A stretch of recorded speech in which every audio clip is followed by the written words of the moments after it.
pessoal, sejam todos bem-vindos a mais uma videoaula. Você está no canal Professora Tereza Mendes Explica. E nesta aula vamos falar um pouquinho sobre um conteúdo super importante dentro da disciplina de Ciências. Ao final deste vídeo, se você gostou do conteúdo, deixe o seu joinha. Caso tenha dúvidas, pode deixar nos comentários. E, se possível, compartilhe com seus amigos para dar aquela força para o nosso canal. Prontos para mais uma aula? Então, bora lá! O tema dessa aula é deriva continental e placas tectônicas. Então, vai ser explicado o que seriam esses dois conceitos e as decorrências desses conceitos. Então, vamos lá!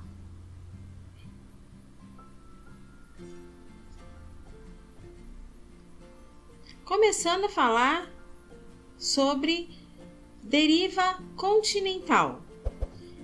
Deriva continental nada mais é do que a teoria que explica a formação dos continentes ao longo do tempo. Então, aqui a gente tem uma imagem onde mostra, a Pangeia, que é lá no Permiano, e depois ela vai evoluindo, vira Eurásia Gondwana, Jurássico, no Cretáceo e hoje no Quaternário, que é o nosso mapa mundi desta forma.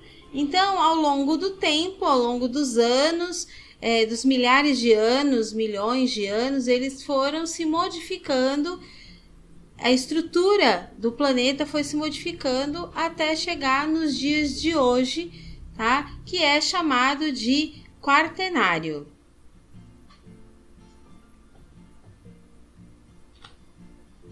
As placas tectônicas estão relacionadas com a deriva continental porque nada mais são do que blocos rochosos que compõem essa crosta terrestre. Então, aqui a gente tem uma imagem mostrando as placas que nós temos hoje em dia, Então, vou falar aqui algumas placas que são extremamente importantes, Embora todas tenham a sua importância, mas a gente tem aqui a placa norte-americana, a placa da Euroasiática, a placa antártica, a placa sul-americana, que é onde está inserido o nosso país, e assim sucessivamente. Então, a gente tem várias placas tectônicas e os movimentos dessas placas que vai dar, então, as determinadas atividades sísmicas que a gente vê ao longo do tempo. Então, eu vou falar um pouquinho aqui sobre os movimentos que acontecem. Primeiro, movimento convergente, que é aquele movimento onde essas placas se juntam. Então, elas vão acabar colidindo, uma com as outras e acaba voltando para o manto. Então, isso pode gerar terremotos, pode gerar, dependendo da localidade da placa, pode gerar tsunamis e pode gerar também atividades vulcânicas. Então, como vocês podem observar aqui na imagem, essas setas que estão piscando é para a direção pelo qual vão essas placas. Então, por exemplo, essa placa, que é a placa sul-americana, ela vai de encontro com esta outra placa aqui. E aí, na linha onde está aparecendo é onde ocorre, então, a colisão entre as duas.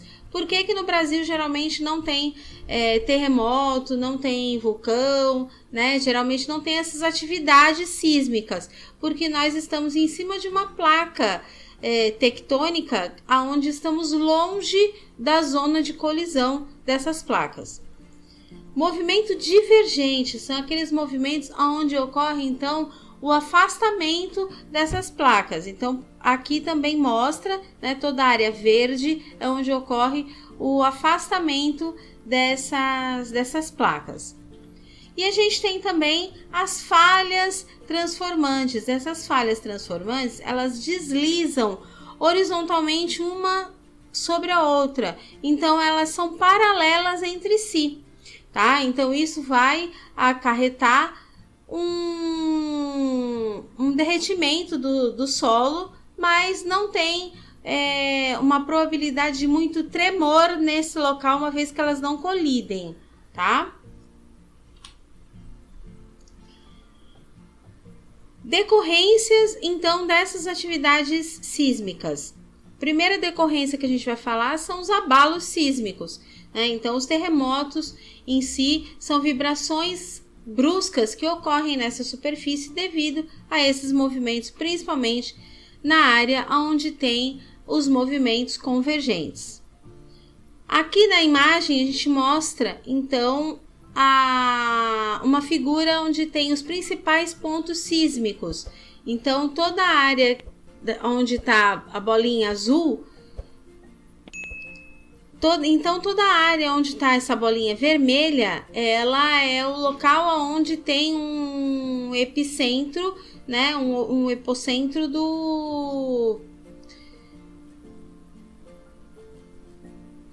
Toda essa área onde tem essas bolinhas vermelhas são locais onde tem os pontos principais de atividades sísmicas, tá? Então, como funciona uma atividade sísmica? A onda sísmica ela vem a partir do abalo sísmico, né? Então ocorre um foco e esse foco vai gerando ondas sísmicas e vai fazendo com que a crosta se movimente. Aqui a gente tem um vídeo mostrando um pouquinho de um terremoto real aí para vocês analisarem.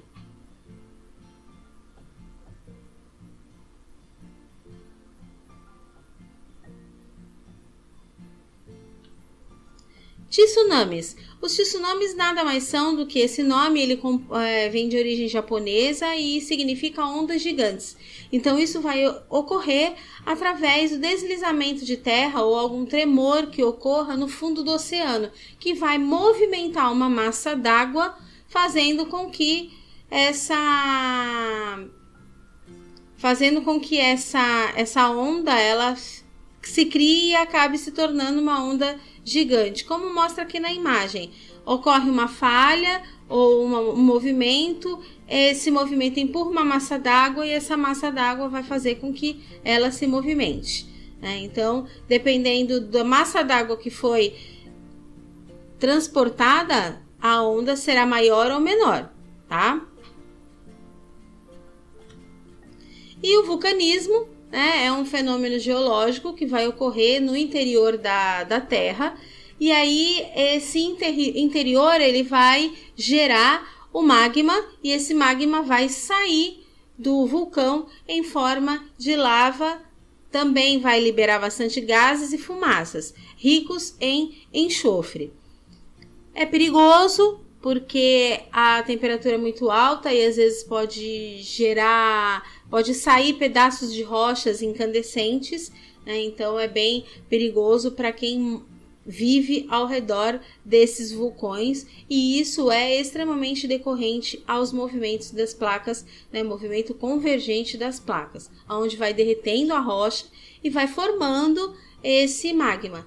Formando esse magma, aqui na câmara magmática, ela vai aumentando a pressão, e quando aumenta a pressão, então esse vulcão entra em erupção. E no Brasil?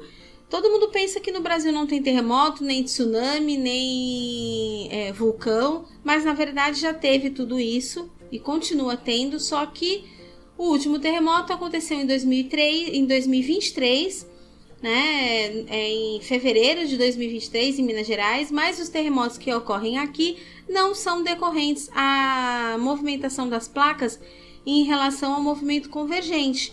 É apenas uma movimentação da placa, uma acomodação da própria crosta, do próprio solo. Então são terremotos de magnitude bem pequena, no máximo aí 3 na escala Richter.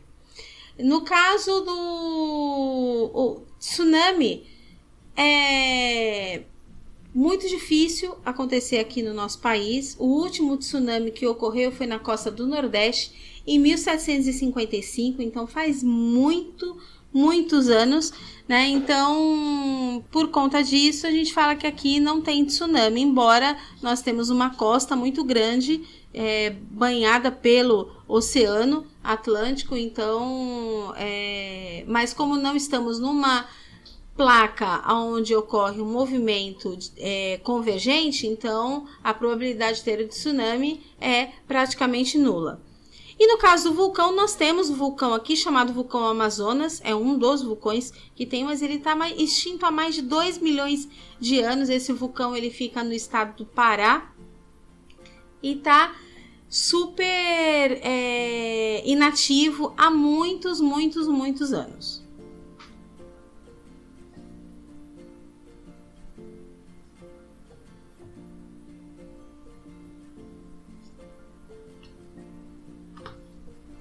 Bom, sendo assim, a gente encerra a nossa aula sobre deriva continental e placas tectônicas.